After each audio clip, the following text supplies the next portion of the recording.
Stredná priemyselná škola dopravná v Trnave začala písať svoju históriu v roku 1983 a za 40 rokov sa prepracovala do rebríčka najlepších odborných škôl na Slovensku.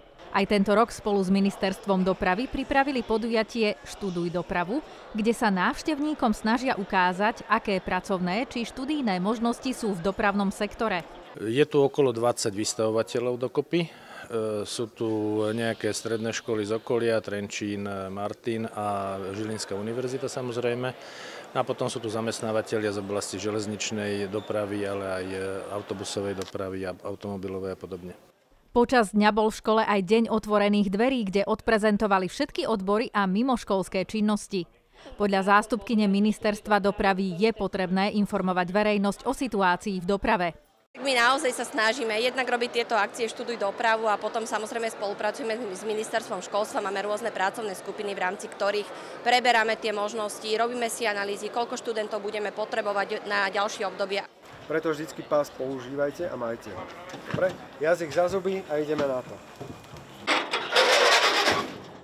K nahliadnutiu bol vlakový trenažér, simulátor nárazu vozidiel, okuliare, ktoré simulujú stav po požití drog, no návštevníci si mohli vyskúšať aj poskytnutie prvej pomoci po dopravných nehodách.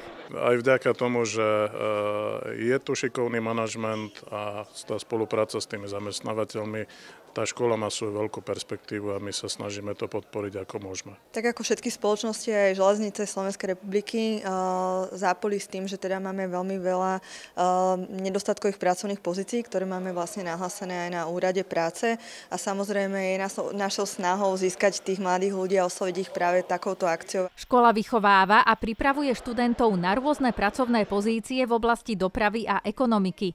V cestnej doprave chýba viac než 13 000 vodičov autobusov a kamiónov.